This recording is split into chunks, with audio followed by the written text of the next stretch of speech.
अभी जो लल्लन टॉप पे एक बहस हुई, उसको सुन के लोगों को मजा बहुत आया होगा, क्योंकि बहस में एक आदमी हारता, एक आदमी जीतता, और हार जीत का खेल देखने के लिए दुनिया इतनी परेशान है, विचारों से नहीं बचना चाहती वो। रहस्यवाद, ईश्वर मिस्टिसिज्म का हिस्सा है। अगर रहस्यवाद, मिस्टिसिज्म, अगर इस ईश्वर को कोई समझा ले जाए, भाई साहब, इस दुनिया पे सारा दुख ही खत्म हो जाए, सारा कष्ट खत्म हो जाए। क्योंकि इस संसार में जो दुख है वो सिर्फ इग्नोरेंस की वजह से है, अज्ञानता। भगवान ने नहीं बनाया है। इस ब्रह्मांड में, यूनिवर्स में सब कुछ ब्रह्म है, भगवान, ईश्वर, गॉड। तो शैतान, ये क्वेश्चन बड़ा बार बार आता है, लोग कहते हैं कि भगवान ने फिर शैतान को क्यों बनाया? भगवान ने नहीं बनाया है चचा।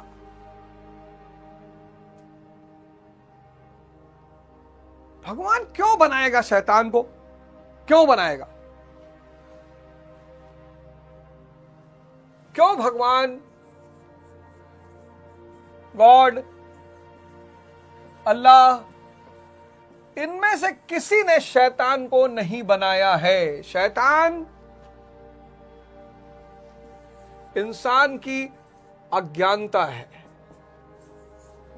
और इस अज्ञानता, इग्नोरेंस, और इस अज्ञानता की वजह से इस संसार में दुख है, कष्ट है। जावेद साहब भी तर्क दे रहे थे, मैं तो एक दो लाइन सुना।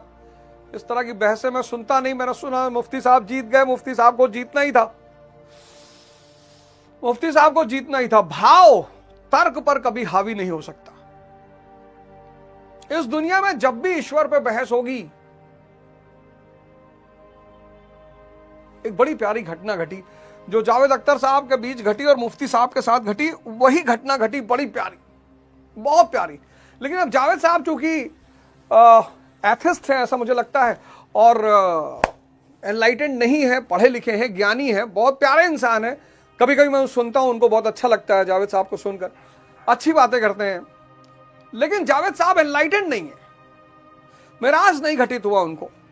उनको मिराज के बारे में पढ़ना चाहिए और मिराज के रास्ते पे चलना चाहिए।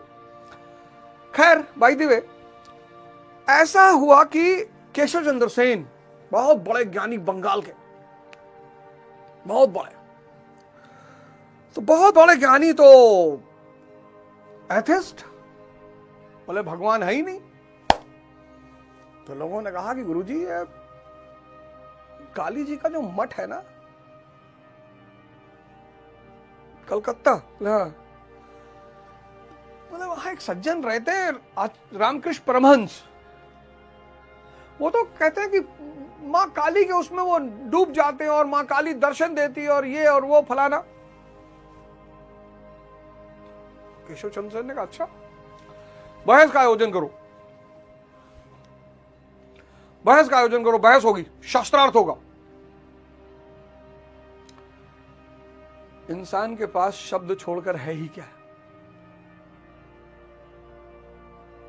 किसी स्त्री को कहता आई लव यू, स्त्री ने चाटा मार दिया, कहा बहन की तरह कहा था।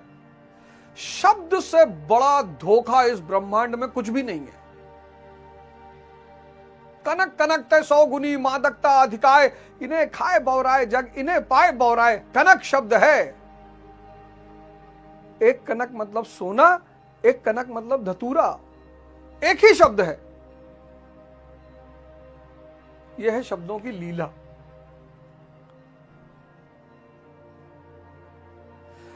तो केशव चंद्र सेन जी और आज रामकृष्ण परमहंस जी का शास्त्रार्थ का दिन तय हुआ कि भाई शास्त्रार्थ होगा, दोनों लोगों में बहस होगी, चर्चा होगी। बोले ठीक है भाई। गए, केशव चंद्र सेन ने तर्क रखना शुरू किया, ईश्वर नहीं है, ईश्वर नहीं है। तो सबसे ताकतवर तर्क जो है वो नास्तिक लोग यही रखते हैं कि अगर ईश्वर है तो उसने शैतान को क्यों बनाया? मजा लेने के लिए बनाया, आदमी से मजा लेना चाहता था वो। इसलिए उसने शैतान बनाया। ये उनका सबसे ताकतवर तर्क है। और यहां पर अच्छे अच्छे आस्तिक मार खा जाते हैं। जैसे नास्तिकों का एक बड़ा प्यारा वो है कि भाई अगर भगवान न्याय करता है तो अच्छे कर्मों वालों को धन क्यों नहीं देता। यह भी उनका एक बड़ा ताकतवर तर्क है। मतलब नास्तिकों के बड़े प्यारे प्यारे तर्क है, बड़े प्यारे प्यारे। एक उनका तर्क है कि शैतान क्यों बनाया भगवान ने, बड़ा प्यारा तर्क है। एक उनका तर्क है कि बहुत अच्छे लोग इस संसार में कष्ट भोगते हैं, धन नहीं होता उनके पास, अच्छे पदों पे नहीं पहुंच पाते, उनका शोषण होता है। तो भगवान न्याय करता कहां हुआ, फिर सर्वशक्तिमान कहां हुआ, फिर तो शैतान सर्वशक्तिमान हो गया। लेकिन आज मैं आपको इस रहस्य पर से पर्दा उठाता हूं। पर्दा यह है कि दुनिया में भगवान, इस पूरे ब्रह्मांड में भगवान को छोड़कर कुछ भी नहीं, ब्रह्म को छोड़कर कुछ भी नहीं, ईश्वर को छोड़कर कुछ भी नहीं, कुछ भी है ही नहीं। तो शैतान यानी इग्नोरेंस, अज्ञानता।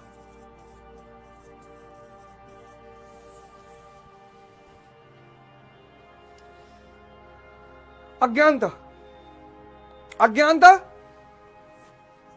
माया और ब्रह्म। अब धन यानी माया, तो माया चाहने के लिए आदमी को मायावी होना पड़ेगा।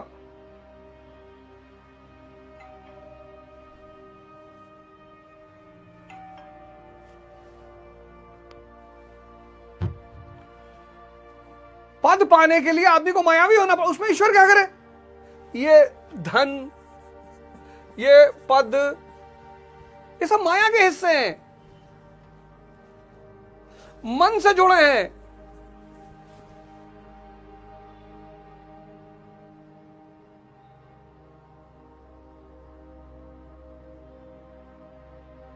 उलझ जाता है आदमी। भैया हमने झूठ नहीं बोला कभी, भैया हमने कभी किसी के साथ भैया बेईमानी नहीं की, भैया हम भैया आज तक भैया हम किसी के साथ धोखा नहीं किए। भैया करते क्या हो भैया, रिक्शा चलाते हैं। हाँ, वही चलाओगे भी। ये धन, ये पद, ये सत्ता, ये सब माया का हिस्सा है, मन से संचालित होते हैं। मायावी होना पड़ेगा। रावण मायावी है, तो सोने की लंका है उसके पास। अगर आप ब्रह्म के साथ हैं और धन मांग रहे हैं तो आप गलत आदमी से गलत चीज मांग रहे हैं। आप ब्रह्म के साथ क्या मांगेंगे, ज्ञान मांगेंगे, समझ मांगेंगे, साहस मांगेंगे,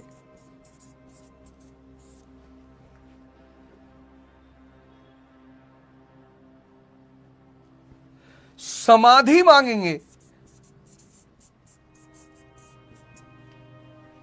तो केशव चंद्र सेन ने तर्क देना शुरू किया कि शैतान क्यों बनाया मालिक ने, अगर वो, और शैतान इतना ताकतवर कैसा हो गया कि वो भगवान के बनाए इंसानों को कष्ट दे रहा। और केशव चंद्र सेन की हर बात पर परमहंस जी खड़े होकर नाचने लगते थे। वाह वाह वाह वाह वाह वाह, क्या तर्क मारा, वाह क्या तर्क मारा। केशव चंद्र सेन कुछ देर तक तो बोलते रहे, बाद में लगा कि भैया तर्क मारा वो तो सही है, काटो तो मुझे। तो परमहंस जी ने एक बहुत प्यारी बात कही।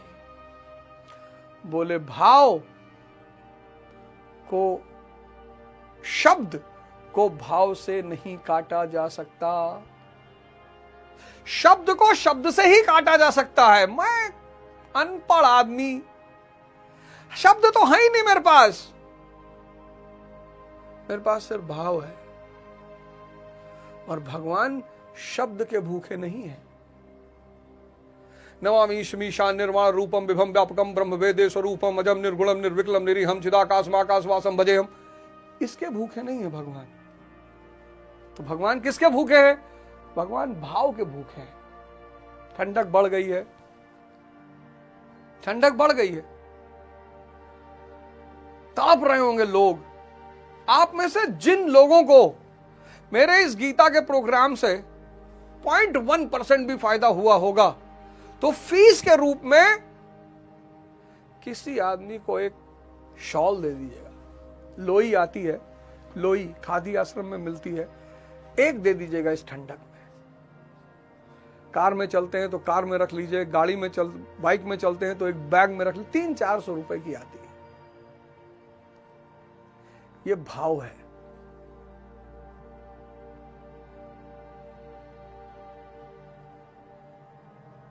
माया हमेशा मायावी के पास रहेगी। तो दुख और कष्ट किसका परिणाम है? इग्नोरेंस।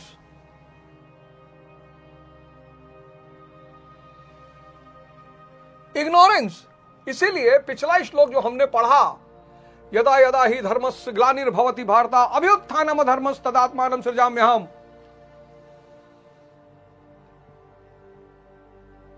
और इस श्लोक में मैंने आपसे कहा कि भजन की शुरुआत, ध्यान की शुरुआत, साधना की शुरुआत, प्रभु पद की शुरुआत कब? जब माया दिखाई पड़ने लगे। अव्वल तो ये किसी को दिखाई ही नहीं पड़ती, दिखती ही नहीं, बुजुर्गों को नहीं दिखती। 80 साल के बुजुर्ग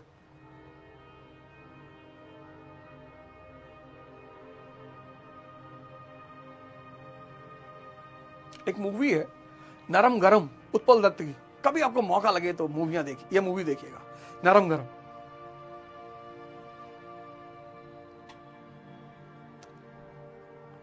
उसमें एक ज्योतिषी जी हैं, तो वो अपने क्लाइंट से कहते हैं, उनकी उम्र होती है 60 साल की, 62 साल की, उनकी पत्नी की उम्र होती है 20 साल की। तो उनका क्लाइंट कहता है कि महाराज ये क्या अनर्थ कर डाला है? बोले हीरा कभी बूढ़ा नहीं होता, अंगूठी बूढ़ी होती है, हीरा यानी पुरुष। क्या तर्क है भाई? उनके इस तर्क से प्रभावित होके 60 साल में वो भी 20 साल की स्त्री को ढूंढ रहे होते हैं।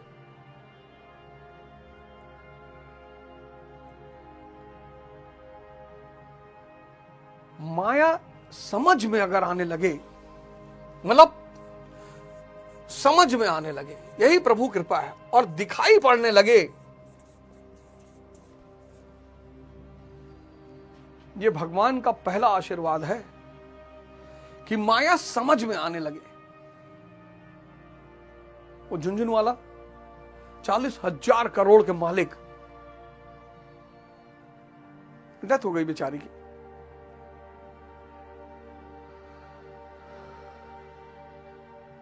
अशांत, बीमार, आईसीयू। सीसीडी कैफे के मालिक सुसाइड। स्टीव जॉब्स, घोर निराशा। लता मंगेशकर सबसे बड़ा एग्जाम्पल। कितना सम्मान था उस महिला का इस देश में।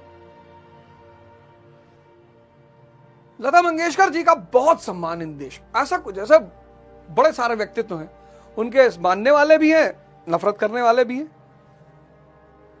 लेकिन लता मंगेशकर जी ऐसी शख्सियत है इस देश की थी, मतलब जिसका मुझे लगता है कि उनसे कोई नफरत नहीं करता था।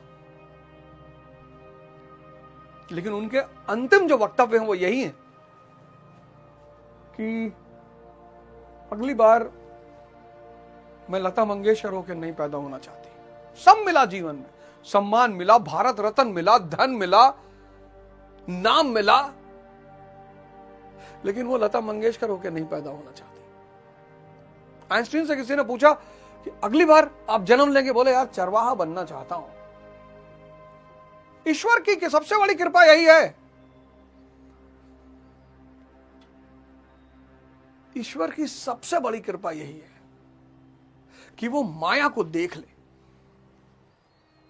और दिखाई के साथ साथ माया समझ में आने लगे। और जब समझ में आती है और दिखाई पड़ने लगती है तो ग्लानि पैदा होती है। ग्लानिर्भवति भारत।